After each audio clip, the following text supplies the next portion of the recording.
Hello and welcome back to the Paper Soprano Podcast. You made it. I am your host, and my name is Heidi. And today we have a wonderful, illustrious, beautiful, amazing guest ready. She's here. She's excited. We're all just literally about to throw up. We're so pumped. And I am so pleased to introduce to you Ellie Steinmetz is here with us on the podcast. Ellie, say hello to the people. How are you? Hello, everyone. Okay, hi. Yes, we're all very excited that you're here. So every time we have a guest here on the pod, I always start with give us the spiel, who are you? What's your name? Where are you from? Blah, blah, blah. So lay it all out for us. Yeah, so my name is Ellie Steinmetz, as Heidi said. I'm currently based in Rochester, New York. I met Heidi at the Fredonia School of Music when we were in our undergrads, and I graduated from Fredonia in December of 2019, and then we went straight into COVID.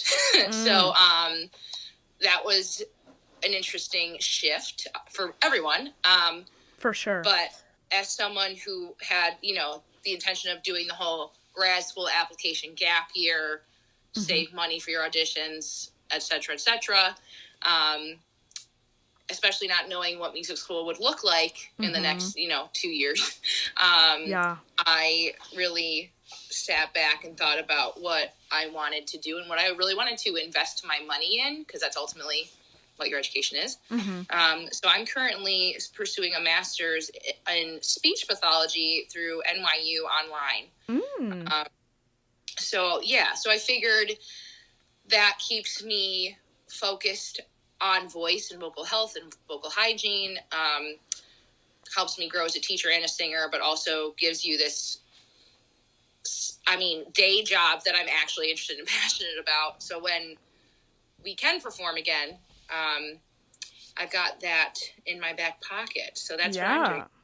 That's awesome. And I knew you were doing something along those lines. I didn't necessarily know exactly what it was. So it's an online program. Yeah. So NYU has had their speech masters online for the last 6 years, I believe. So it's already online. There's already support for online students. And that's what really intrigued me about it. Because, I could have gone back to Fredonia. They've got a great master's in speech pathology. I could have done that. But then I would have been moving back to Fredonia for a program that, most degree programs in COVID, has just been adapted to be online. It wasn't intended to be online originally. So that's kind of how NYU sold me. Sure, yeah. And also just having that professional network in New York City, if I end up there as a singer, which most of us do, or end up in that vicinity, I just thought it'd be good to set myself up for that. Yeah. So, That's amazing. And I feel like speech pathology is, if you're not a musician and you're listening to this, if you're not a singer specifically listening to this, you might not be aware of how related those two fields are, performing voice and also speech pathology. But dude, the amount of time that we as singers spend just thinking about the whole anatomy of our larynx and the mouth and everything, and all of the International Phonetic Alphabet and the things that speech pathologists I know nothing really about speech path other than my roommate when I was a freshman and a sophomore. She was a speech pathologist. I need one, clearly. But but other than that, it's very related. So I think that's really cool that you're doing that. Yeah, no, it has a ton of... me too. You're contagious, Heidi. No, it has an obscene amount of overlap. And I have been seeing that a lot in just my first semester. Because I didn't have a speech pathology undergrad background. You have to take some prereqs, and most of my phonetics class was smooth sailing because you learn the IPA in undergrad. There are some little tweaks for American speaking English that I had to learn, but other than that, that was pretty much an easy A for me my first semester. Yeah.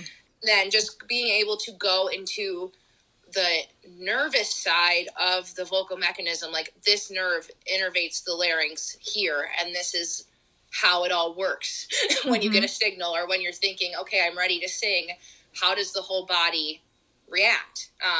Sure. So that's been really interesting.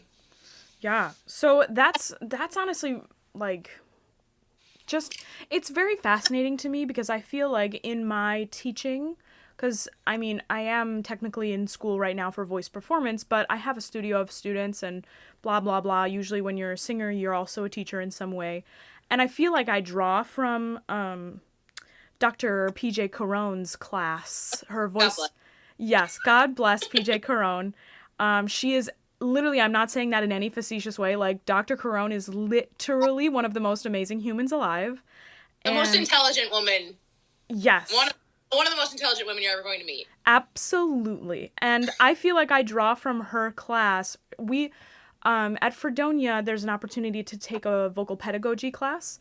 And if you are ever thinking of going to Fredonia and you're listening to this podcast, I highly recommend, because it's just so incredibly informative. And I think there's a big divide amongst singers, and Ellie, you can totally comment on this if you feel so inclined, but I think there's a large divide amongst singers who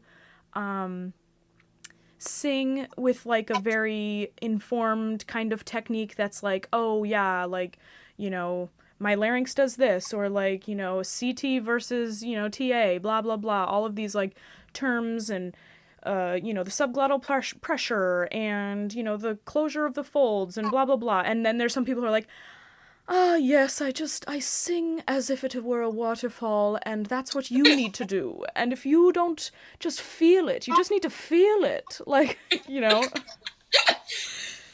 Yeah, no, I think you got to have a good balance of both. Yeah, for sure.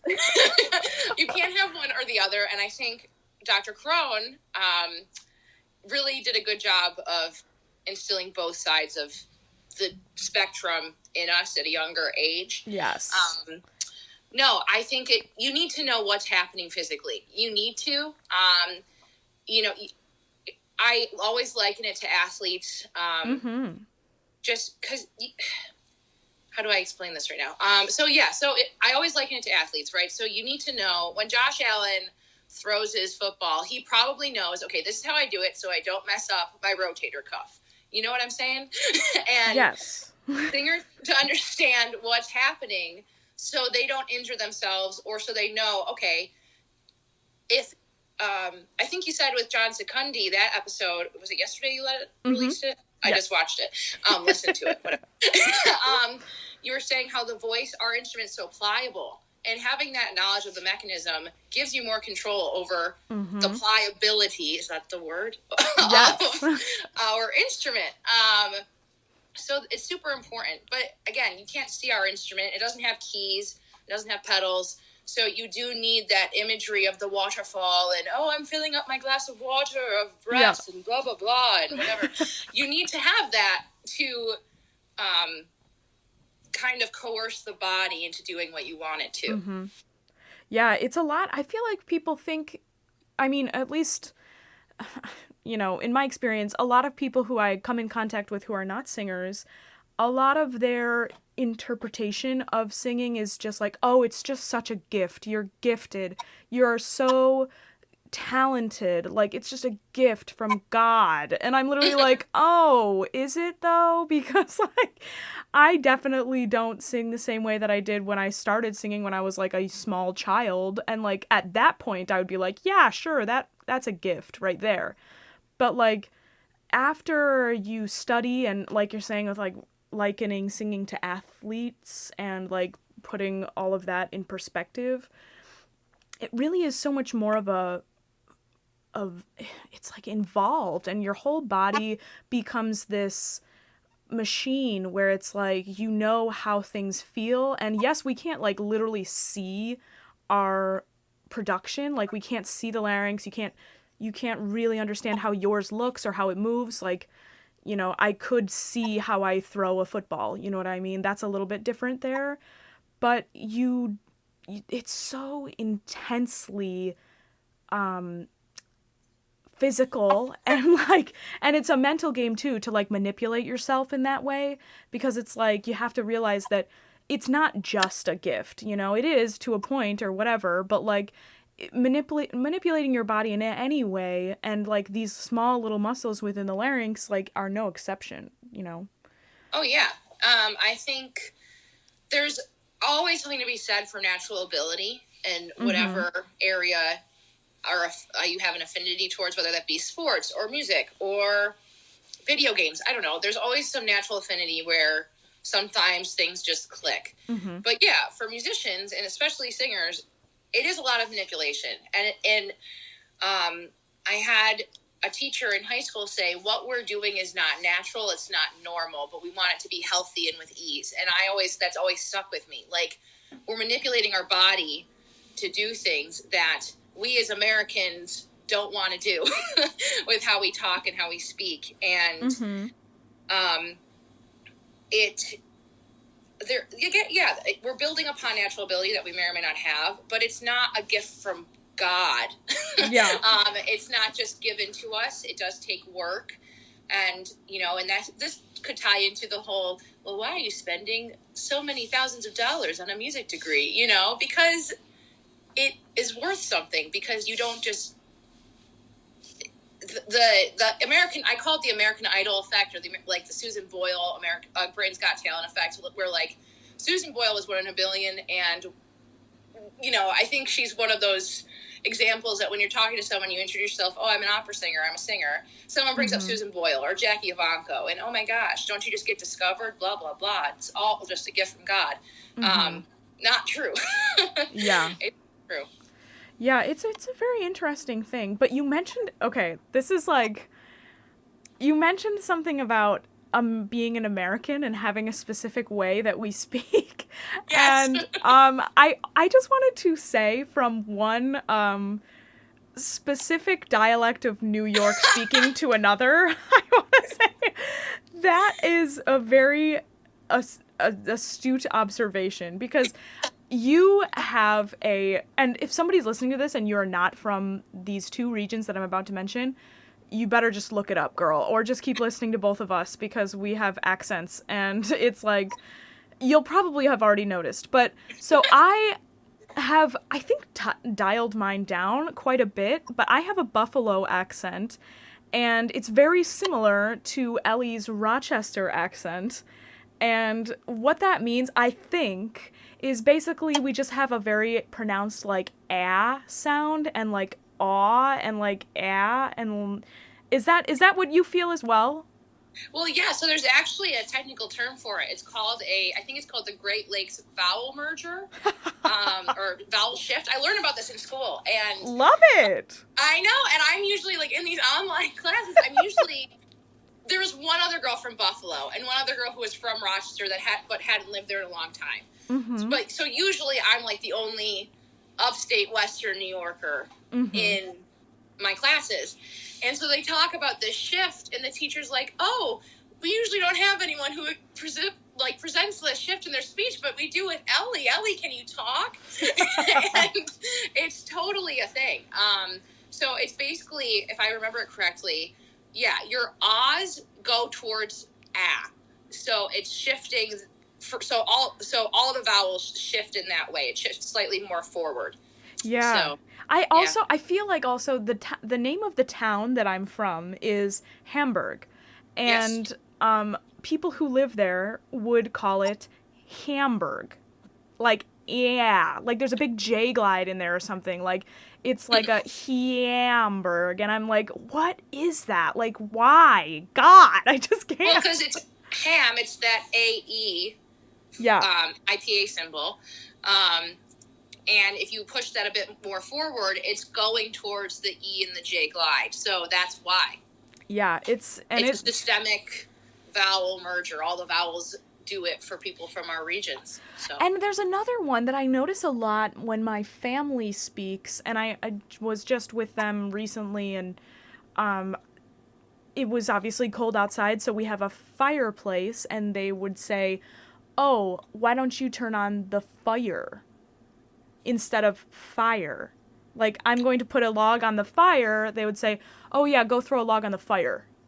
How do I say it? Fire? Do I say it that way? Fire? You kind of have it in between. Theirs is very, like, fire, like, upside down carrot, like, fire. And with, like, a glide in there as well. It's just so interesting to me. Like, the whole accent is so, like, I don't necessarily love it, and I think that it makes me stick out in a way that I'm not, like, not really all about. So I've kind of moved away from it, and also living on Long Island for the past 2 years and change, I have really been exposed to the Long Island accent, which is also not that great. No, yeah, and so you're gonna fall somewhere in the middle, because you've got your Buffalo accent, and then you're surrounded by Long Island, which is different in the opposite end of the spectrum. Right? Yeah. And so you're just gonna end up with a normal dialect. Oh, hopefully. Fingies crossed, like, oh my god. Okay, so I want to ask you something. This is something that I feel like I'm gonna start asking everybody who comes on the podcast. So you're gonna be, like, the first one. Okay. And feel free to take some time to think about this. I don't even really know how I would answer this right now, but, okay. What is something that you hate that everybody else loves?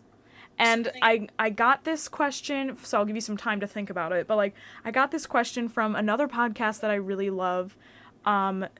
It is, I forget the title of the podcast, but it's Matt Bellassai's podcast. I love him. Right? Oh my god. He used to be on BuzzFeed, and now he's, like, moved on and is better. And, like, he lives in the city, and it's with another producer, Barry Finkel, and they're just really funny and great, and they do this question on their podcast, and I'm like, hi, I like that question, I think it's funny, and I think I'm gonna try and steal it, so thank you, Matt.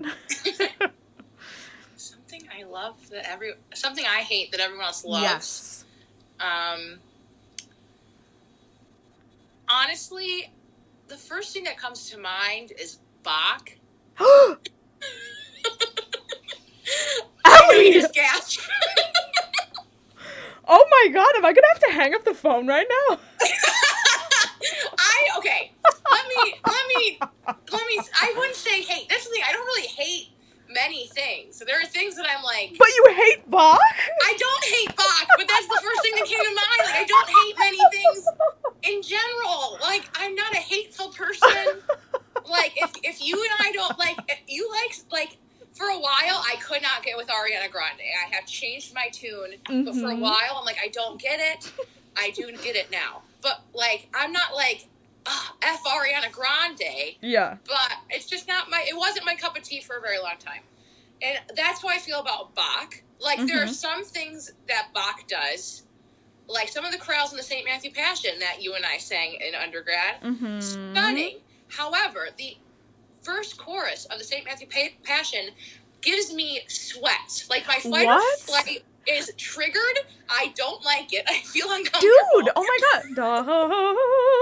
Yes. Oh my god, stop. Oh my god. Are you gonna be upset? It stresses me out. And also, I have a ton of string player friends, and Bach is their bread and butter, and I think it's, like, I think my friends are beautiful players, and so I think they sound beautiful when they play it, but, like, am I going to sit and listen to the Bach cello suites all day? Probably not. I'm not going to do it. So, oh, man.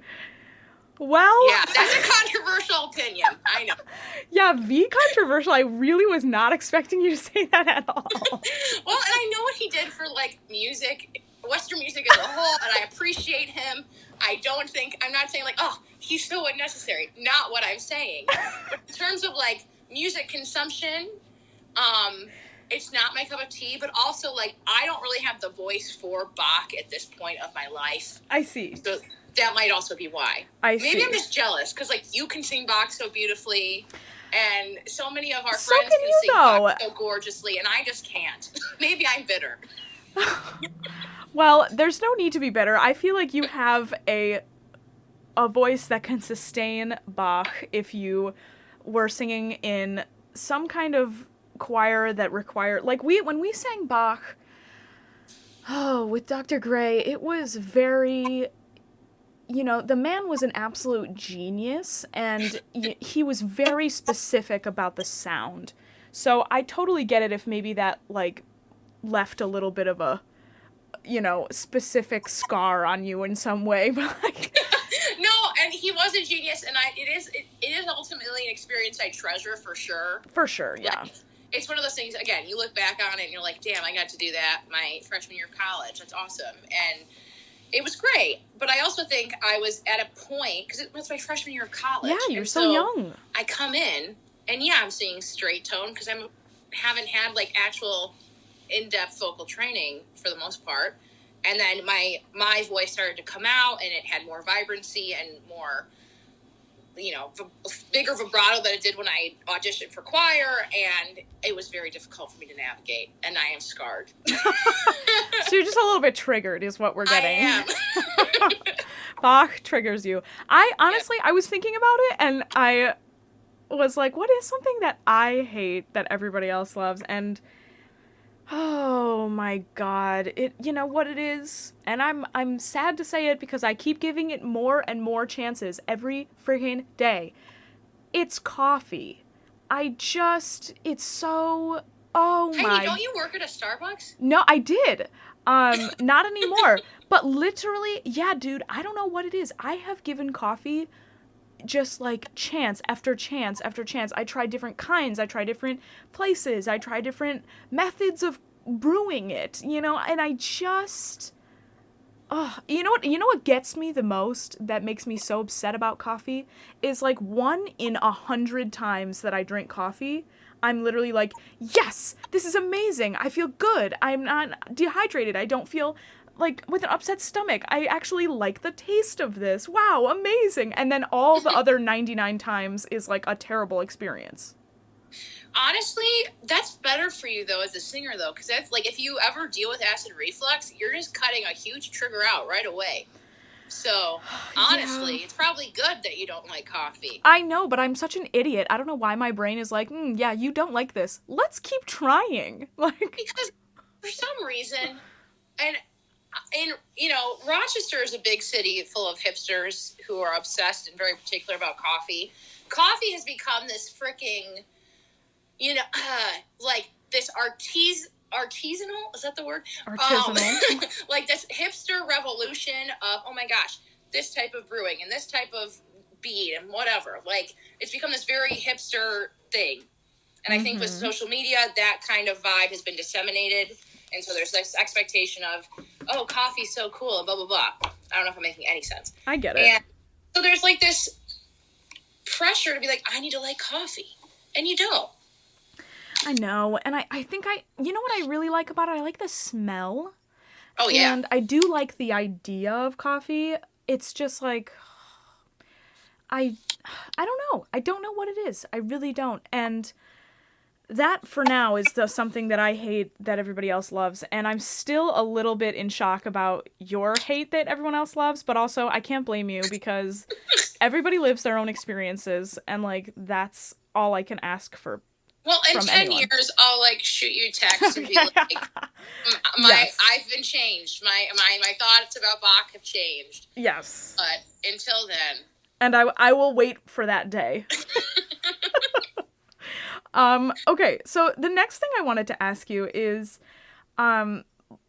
speaking, because we talked a little bit about Fredonia a couple minutes ago, and, like, talk to everybody about your experience at Fredonia, because you did the voice performance program, correct? Yes, I did. Yes. So we have a different experience there because I got my bachelor's degree in music education, and the voice performance and the music ed program are somewhat similar in terms of, like, the things that we all did, but just talk to everybody a little bit about, like, what compiled the program and, like, what you got from it, what you wish was different, blah, blah, blah. Yeah. Well, I would even say that my experience was unique from other voice performance majors because I had a vocal injury that really kind of took me out for a year. So I think Fredonia is a great place for undergraduates. Again, I've heard you describe it as a diamond in the rough. It truly is. Yeah. Such a safe space. And I think if I had gone through my injury at any other school, I think of the other schools I auditioned and applied to for undergrad, I would not have had as positive of an experience, like, at the end of it, if I had gone anywhere else. I've heard you and John talk about all the opportunities we had through Ethos and Soda. Those were phenomenal. I got to work with both Jake Higgy and Libby Larson, which was awesome, and have these recordings of private coachings with them that I will cherish for my entire life. Those were phenomenal. The faculty are extremely supportive, and, like, I know everyone's like, you won't just be a number at our college or whatever college, blah, blah, blah, on, like, all the advertisements. But at the Fredonia School of Music, like, you literally know all of your professors very, very well. You know their pets, you know their kids. Like, you become an extended member of their family, and that is such a gift. So it's a very tight-knit community, and I appreciated that.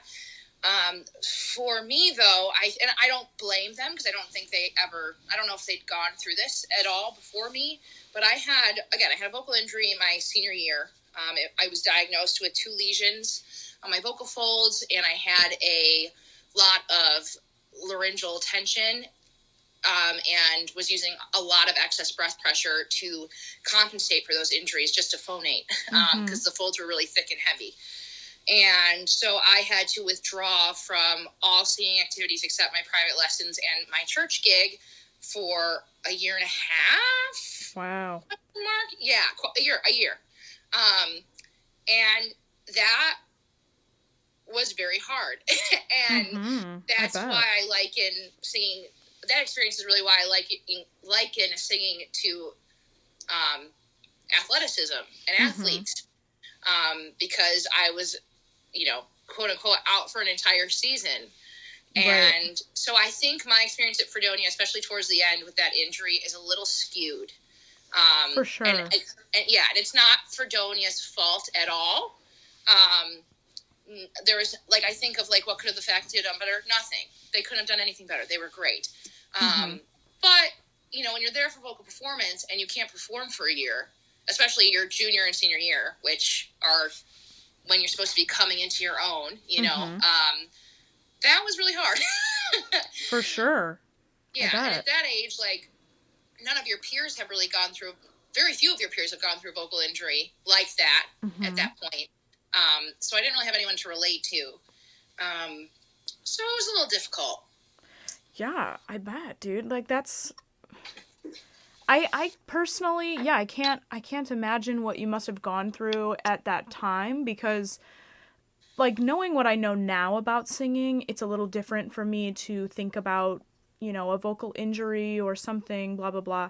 But actually going through it, like, just when you're learning about it is, like, a lot all at once. So, and it is, like, I feel like the junior and senior year of your bachelor's degree is kind of when, like, you're finally, like, you were, like, half-baked before then, but now you're finally cooked enough so that people can, like, actually use you for things and, like, throw some frosting on you and some sprinkles, and you're like, yay, oh my god, we're here, we're doing it.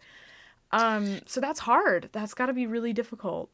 Yes, it was, and I think...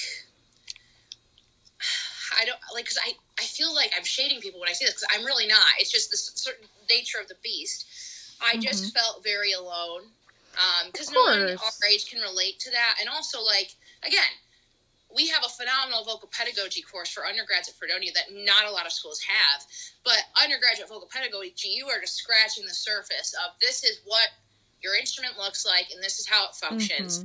And this is how, when you're teaching someone, you help them manipulate it to get the sound they want. Yeah. It's very bare bones, very scratching the surface. And so, you have people that know the vocal mechanism, But you come in and your friends who have been growing and learning with you for 3 years are like questioning, well, what did you do to injure yourself? And I'm just going to say it right now, very rarely are singers causing their own injuries with their singing. Mm-hmm. It's usually something on top of it. So maybe for me, it was acid reflux. And the other thing was I had mono my junior year and I could not get better. Mm-hmm. So I sang through my whole last semester junior year and I had a role in opera scenes and concerto auditions and Hillman auditions for my senior year and blah, blah. Hillman's the opera at Fredonia. Mm-hmm. Blah, blah, blah, blah, blah. And so I just had an injury from singing through mono and then I kept singing and compounding that. Mm-hmm. So, having friends that didn't understand that and were like, well, maybe you try this with your technique and blah, blah, blah. That was not helpful. So it was difficult. Luckily though, I really got to invest in other areas. Like I took a ton of English courses my junior and senior year, that I had so much fun in it. And honestly, I think they helped me build my character analysis skills for when I'm studying roles. Sure, yeah. And I got to get super close with Dr. Carone, who wasn't my studio teacher, but who is such a great mentor to me. She wrote one of my letters of recommendation for NYU. And I got to also just like sing and not have to worry about preparing anything for a performance or a competition or what have you. So there were some silver linings. I found speech pathology. I did voice therapy with a lovely person at the University of Rochester named Leanne Grasso. And she's been my mentor in the speech pathology side of things. She's also an opera singer turned speech pathologist. And so I got to really build a strong relationship with her. So positive things came out of it, but it definitely was not easy.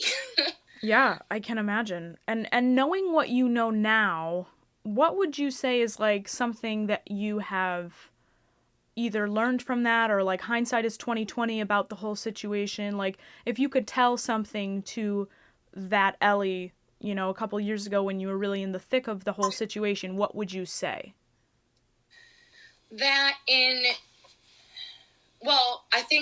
think what bothered young Ellie the most was, you know, singers we have this illusion that there's a specific plan to get to where we want to get. Mm-hmm. Bachelor's, master's, maybe a YAP, maybe an artist diploma, to be a performer or to be whatever you want to be. Mm-hmm. And that's really not the case. And even your friends in undergrad who seem like they have that perfect trajectory to where they want to be as a singer are going to change that path in the future. Oh, yeah. And they are going to feel lost and feel uncertain. And this is, you're getting, like, I think getting that taste of uncertainty in a safe space where I wasn't losing income, where I wasn't losing professional connections was awesome. Because one, it reaffirmed that, okay, I really can't live without singing. I really need to do this in my life. Like, I'm miserable when I can't sing. So it reaffirmed that to me, but also being able to, let me backtrack. It reaffirmed that to me. And therefore I know that even if my path shifts, like with COVID, I didn't expect to get a master's of science in anything. But even though this path has shifted, I know after this master's for speech pathology, I can get master's in vocal performance and I can still perform, and singing will always be part of my life. So yeah, for sure. Getting those bumps in the road out at an early age really prepared me for COVID, because I've already not sung for a year and I was fine. And I know I'm going to keep singing. So yeah, it's a really unique transition, I feel like, and for you to have that and to have that kind of like aha moment about singing so early, I think that's really only going to benefit you in the future. And I think that some people who either really flourished in the first, I don't know, from the age of 18 until like 23, and maybe they're having like a crisis at 24 or 25 because, I'm sure you're aware of this, but like in the opera world, for some ridiculous reason, once you hit like 25, 26, like the opera world just looks at you as if you're like geriatric. Like, it's very strange. And it's only really because of, like, these application caps. Like, if you're looking at young artist programs on Yak Tracker, Young Artist Program Tracker, if you're not familiar with that, listeners, basically, like, there's these age caps that are, like, do not apply if you are older than 25. Do not apply if you are, you know, some of them are capped at 27 or 30 or whatever. But there's a lot of pressure. There's a lot of pressure on young people to, like, get things done now. And I think that I was just reading a thread on this last night or something, on one of the Facebook groups that I'm a part of that everybody's kind of, like, on the same page about, and they were like, yeah, oh my god, like, when did you realize that you were, like, old enough to be a grandmother? As soon as, like, the yaps told me that I was 26 and too old for something or whatever. And I was like, wait a second, I'm 25, and I'm like, wait, I feel like I'm literally, like, infantile here. Like, I know, I don't understand. So it's this weird, like, if I were having, like, a crisis at any time, it would kind of be about that, because I'm like, listen, I feel like I'm a late bloomer in a lot of ways, and for someone to be like, oh, yeah, you just turned 25? Okay, cool. Your chances are done here, and here. And good luck with everything else, oldster. Like, I'm old like, chap. Yeah, I know. I'm like, wait, what? Because, like, it doesn't really make much sense, because so many singers that are killing it and doing amazing things and doing amazing work are, like, in their mid-30s with children, and, like, that's, we know as, like, you know, I wouldn't call us scientists. I would call you a scientist, not me, but, like, Please don't. you know, I would say, like, ideally, I think, and I'm just speculating here, I could be wrong, but, like, I think, like, your mid-30s into your 40s is, like, your peak, your voice really, like, settles hormonally, you know what I mean? Maybe? I'm not sure. Correct me if I'm wrong. I don't know enough about that yet, but what I do know is the voice definitely isn't fully developed until you're at least 25, 26. Yeah, right. So, and then as you get, like, as you are literally geriatric, like age 65 plus, then the vocal folds just start to naturally deteriorate. So yeah, so from, like, late 20s to 40s and 50s, you're golden, you know? And so as long as you're keeping it healthy. So, no, I think about this a lot, where especially as young artists, like, our voice isn't finished developing, but yet there's such pressure on us to be perfect and to go to the right programs and pay to sings and blah, blah, blah, blah, blah. When most of my friends who aren't musicians are still figuring out their lives in very major ways. And then it's on us to have it all together to get into, I don't know, Santa Fe before we're 30. You know what I mean? Just picking one out off the cuff. And it's ridiculous. Yeah. What other career expects you to be at your peak at 25? Yeah, that's a very strange thing to me. And also, like, even just the world, like, how it is right now, you know, how the culture of millennials, and how we are all kind of like, oh, you know, yeah, I'm definitely not having kids until I'm, like, at least 35, and, like, you know, I'm definitely not buying a house because I have student loans. And it's like, you know, the whole culture of the world is, like, shifting up in age because money is, like, so hard to come by. Like, you know, it's like we don't have the same kind of financial security as so many other generations did in the past. And, like, listen, if you're older and you're listening to this, you just need to do your research. I know you're going to be like, I had to work so much when I was younger. And I'm like, listen, I know you did. And you just need to, like, do a little bit of research on how different it is in terms of, like, debt and wages and everything for millennials versus boomers. So yeah, it's like the age is just getting higher and higher for everything. So it's like, it's hard for me to even think about, you know, if I were to get some kind of, quote, big break anytime soon, it's like, dang, dude, I don't even know, like, what I'm doing next week versus like, you know, I'm not even really like a full person yet, you know? Like, absolutely. I can't even do this. Like, yeah. And I think if you add that, so you have that, like you said, that millennial economic predicament. That's what I'm going to refer to it as, that we are all in.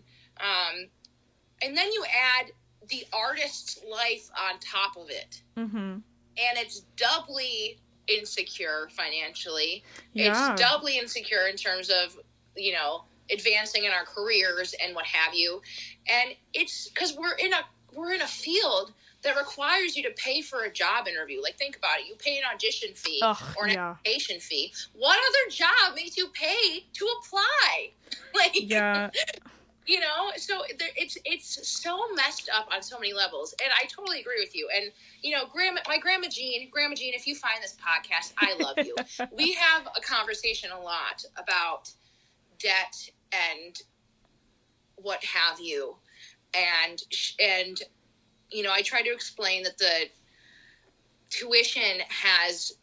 cost of college tuition has been inflated so ridiculously since our parents or grandparents were in college, that it is unrealistic to expect us to want us to invest in a house, like you said, when we have upwards of, you know, $100,000 in student loan debt by the time we're done, right? Depending on what route you take. And some people have like twice that from one degree, depending on where you go. So it's very stressful. Yeah, it's a lot. I think that you know, if you were listening to Ellie just say like, oh yeah, we have to pay to audition to something, and someone's gonna be like, oh, well, I have unpaid internships in my career. It's like, no, like for real, it's so unbelievable. Like, you do have to just pay to get your application in. Like, there's an application fee. And then if you are lucky enough to get an audition, which is not the application. The application is not the audition. I just want to be very clear about the differences in the steps here, because the application is not the audition. And the preparation of that application includes a lot of money as well, trying to find an accompanist and creating this portfolio, headshots, and you know, finding time in a studio to record this, getting someone to professionally record it perhaps, and like all of that is just to send in the application, which you have to pay for. And then if you do get an audition, girl, you better pay for that plane ticket by yourself, and you better pay for you know, a Airbnb or a hotel, and you better get there early, because if you're in Colorado or you're somewhere far away where you have to adjust to a time change, like, or altitude sickness, like, you better get there a week early, and you better stay there for a week, or you better, you know, better pay for food. You gotta pay to live. You have to exist. So it's just unbelievable. And then if you happen to get into this program and it's like what Ellie said before, a pay to sing, it's exactly that. You are literally paying someone just for an experience that you already paid for in the application process, the audition, the whole entire endeavor. And you might be there for months. You might be there for a couple weeks, a couple days. You might have to travel overseas to get to this pay to sing. If you're lucky enough to get a paid gig as like a resident artist or something like that, there's a lot of research, I guess you could call it, or like just diagramming all of this, where it's a negligible amount of money that you receive from these programs that, you know, it's not a living wage by any means. So you can't really survive off of these, but they're kind of crucial in a weird way to this business. So it's just this terrible cycle. No, totally. And I don't know, are you a member of the Yak Tracker Facebook group? Yes. Yes. So another Fredonian, Jordan Pitts, created this Facebook group for singers called the Yak Tracker, which is the Young Artist Community Tracker, as a play on Yak Tracker, which Heidi mentioned earlier. Yak Tracker is a website where all of our applications are, and then the Yak Tracker is just a Facebook group of like-minded singers. So if I'm using them interchangeably, they're not the same thing. Yeah. Don't think I'm using them interchangeably. And I think just being able to not be a singer, I mean, I am a singer still, but being able to be in a different mode of this other degree in a different field, but still be a member of these communities and see what, you know, singers that are a bit older than me are going through, it's really opening my eyes, you know? And like, yeah, is this NYU master's degree a huge chunk of change? Yes. But having a degree, like having another skill set that I'm passionate about that is relevant to what I do as a singer, to support me through these negligibly paying gigs in my future, it's a, you know, it's a pro cons, what am I trying to say? You're balancing out the pros and cons of that. So do you go into debt for another degree, or are you quite literally, quote unquote, the starving artist? It's such a toss up. And there's so many hard decisions, and there's no right one.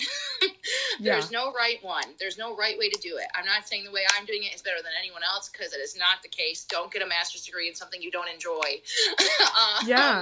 Well, and speaking of like the right, quote, right way to do it, I think that you mentioned this earlier in the podcast, and it's like there are so many different paths that one could possibly take. And I think I'm going to drop a name here, and I think, Ellie, we're on the same page about this human being. There is a person who is in the, I guess you would call it the performance world. I definitely would. And she was classically trained. She, you know, did the whole gigging thing. She actually sang at Disney. She, you know, did shows and created actually a character in which she was able to combine her performance abilities, her singing, her comedy, her every facet of her performing, and now she's like, you know, making a career out of it. And this person, you may know, Colleen Ballinger, is a fantastic individual who is like kind of an inspiration to me, just in the way that she's so unique and is so bold about her uniqueness and her unique choices. And she has a very young audience that really likes her character that she created, which you might know as Miranda Sings. And yeah, right.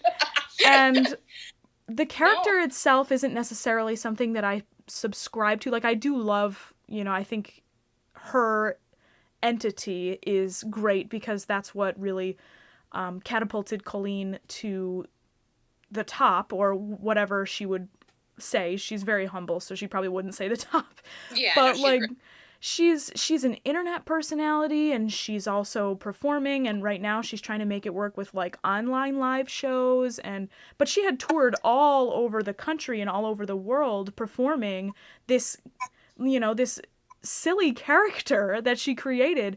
And it's like, you can go all the way back to her roots, and it looked a little bit similar to ours in a way, where it's like, you know, she was studying music, she was singing, she was kind of more on the musical theater route, I would say, but like, you know, she was in a performance field and was able to somehow keep following the tracks and wherever, and not judge herself for creating something. And, you know, she might have been a little insecure about it at times, but like, she still put it out there and believed in it. And that path is what led her to success. No, yeah, I adore Colleen, and some of my friends think she's annoying. Oh, well, you know, maybe that's what I love that everyone else hates, you know, I don't know. But no, I adore Colleen, and I've been watching her since I was like, I think a junior in high school. And she's always been a huge inspiration. I remember seeing her in high school when I was auditioning for vocal performance undergrads, and I'd show my parents, like, look, she has a vocal performance degree. Look what she's doing. Like, I'm not saying I could do the same thing, because I do think there's some divine timing in Colleen's growth, where she was starting YouTube at the right time. Yes. Where you had all those gargantuan YouTubers that are now, like, feel like they are too old for the YouTube platform, which I think is really interesting. Yeah. In regards to what we were talking about earlier with aging out, quote unquote, of young artist programs and stuff. Yeah. No, I adore her, and I think her candidness of, I don't always know what I'm going to do, but I'm going to do it. is really great. I think her candidness about the mental health regarding performing and how open she is about her mental health is phenomenal. And how, and also just watching her have a family and like, watching her balance her career and having a family. As myself, I've always wanted a family. So seeing her do that through her vlogs is really inspiring to me. So she's great. Yeah, but she's incredible. Sorry, go ahead. No, I was just agreeing with you. She's incredible. Like, yeah. And one person I think of in the classical realm, and she's not a YouTuber by any means, or, totally different, is just Joyce DiDonato. Like, she does have a YouTube channel. You should subscribe to her. Joyce DiDonato has a YouTube channel? Yes, she doesn't vlog like every day or anything, but I think it's the Yankee Diva. Oh, okay. I'll look it up. Yeah, she does have a YouTube channel. Oh, that's awesome. No, I think she's great because she's always saying, like, I didn't really hear my first yes till I got into my 30s. Yeah. And I always hold on to that. We're just like this phenomenal singer who, I mean, I've never met her personally, but I feel like I know her. No. She's just a ray of light. And you can tell she just wants to share her experience and her knowledge and wants to make a difference with her music, which don't we all? But I always keep her in mind, too, where her path was not always the most linear. For sure. And similarly, I think I would compare also Renee Fleming's path. She obviously had a lot more, I want to say she was kind of like America's sweetheart in the world of opera for a while. And she kind of still is like the face of opera in a lot of ways, in a lot of people's eyes. Like she's more of a household name than I can imagine with anybody who's still like living. Obviously Pavarotti is still a household name for a lot of people, but like, I read, Renee's autobiography and it was really interesting. She went to Potsdam, she started in, I believe it was music ed, or I think so. I'm not exactly sure, but her experiences were so varied and so human. And it was refreshing to see that Renee Fleming, who is, singing at presidential elections and, singing places where it's like millions and millions of people see her all the time and they see her face. She's a household name. Seeing her begin at a state school and, she grew up in Rochester, I think. Yeah, she did. Yeah. And that's just incredible to me. And it just goes to show that, she and many others are really just not even really carving a path, because it's not one way, but like just laying down that foundation of like, hey, your path is going to be your own. And I know that's really scary and honestly just terrifying for like you and your family and anybody who supports you. But if you continue and you really are, following the right lights here and there and making the right turns at the forks, like you can do it, you can. And it's uplifting, Oh, absolutely. And my teacher at Frenoni, Dr. Hawes, love of my life, I get choked up anytime I think about her. Love you, Dr. Hawes. Oh, she's the best. Her bachelor's degree was in chemistry. Yes, yeah. And then she got her master's at New England Conservatory and her doctorate at Florida State. And I just remember many times crying in that studio about life. And, didn't get the role, didn't get the solo, what have you, crying. And no one's going to want to take me for grad school, and blah, blah, blah. And there were times where she literally would take me by the shoulders and shake me and be like, Ellie, my bachelor's was in chemistry. You're going to be fine. Yeah. And just, having that perspective of, she started in a science place and then said, no, I want to do music, and pursued music separately. I'm kind of doing it the opposite order. And I will get back to music after my degree. But, that was always such a great reminder. And I think having that reminder in my ear every week for 5 years in a very formative time has really let me be at peace with my journey is my journey. And I think it's great that I have friends that, you know, graduated from Fredonia and went straight to these awesome conservatories and went to these awesome opera programs. That is phenomenal, and I'm so proud of them. And my path is just as valid, and and I should be just as proud of myself as a singer and a human being for especially with COVID, making this life work for me in a enriching and fulfilling way. And that's all we can really ask for at the end of the day. For sure, dude. Okay, so we are coming up on 1 hour, which is amazing because every time I have a guest on the podcast, it's like, I'm like, oh, I should probably check what time it is. Oh my God, we've been talking for an hour. Like, it's literally every single time. But, so I want to wrap up with, I want you to, Ellie, just like promote yourself in any way you feel comfortable or you want to. If you don't want to, feel free to just be like, don't come for me. Do not look for me. Like, but now's your time to shine. Oh, well, great. Well, I don't have much to promote right now. I'm not actively singing. I'm taking lessons. I'm still studying. I'm not performing publicly or virtually or I don't know what people do these days, honestly. Nothing. Watching your Snapchat rants about having to record for school, I'm like, oh, so glad it's not me. Oh, girl. Yep. But no, I have a website, EleanorSteinmetz.com. I started a blog on it that I do want to get back to. I started it, and then the election happened, and then the attempted coup happened, and all this stuff happened. So I kind of have been neglecting it. But I will get back to that. So if you want to check that out, feel free. Other than that, I'm just chilling. Yeah. Awesome, dude. Yeah. Well, it was great to have you on the podcast here, and I hope that anybody listening, you know, if you are a young, bright-eyed and bushy-tailed musician in any field, not just singing, that this kind of affirmed some of your fears and then also just kind of gave you a little bit of solace when we talk about how unique the path can be and how success can come from any of those unique paths. So, yeah, I didn't really expect to get so deep, but here we are. So, Ellie, thank you so much for being on the pod. Oh my gosh, thank you for having me on the pod. Oh, yes, we love a good chat. You're welcome back anytime, of course. And my listeners out there, all 12 of you, I want to just remind you all that if at any time you're like, oh, I could go for a chat, it's COVID time, I don't see anybody, my social skills are plummeting, and you want to have a good chat on a podcast and immortalize your socializing skills forever, then go ahead and let me know, and you can be a guest on the podcast too. And don't even worry, because literally all 12 of my listeners are very kind. So...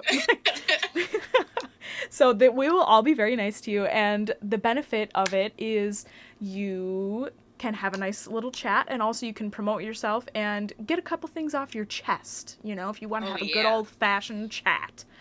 So, if you like this podcast and you want to support it in some way, go ahead, leave this video a like, or subscribe to the channel, or comment, or all three, preferably, if you really feel super compelled. And obviously, of course, you don't have to do that. I feel very strange promoting myself in that way because this podcast is very casual, so it's not like I'm, you know, thirsty up in here. It's just like, if you really feel compelled, go ahead and do it. Or if you want to hear more. So I think that's going to be it for today, you guys. Ellie, thanks so much again for being on the pod. We loved your chatting and your openness about your experiences. And, yeah, you guys, I hope you have a wonderful morning, afternoon, evening, or night. If you're listening to this at 3 a.m, congrats. You should probably figure your life out, but also, you know, I'm here for you. So, yeah. And yeah, you guys, have a good one. Thanks so much for listening to the Paper Soprano Podcast. My name is Heidi, and I will talk to you tomorrow. Thanks, Ellie. We'll talk to you later. All right, bye. I never know how to end these stupid podcasts. I literally, every single time, it's like, oh my God, okay. Love you, mean it. Bye.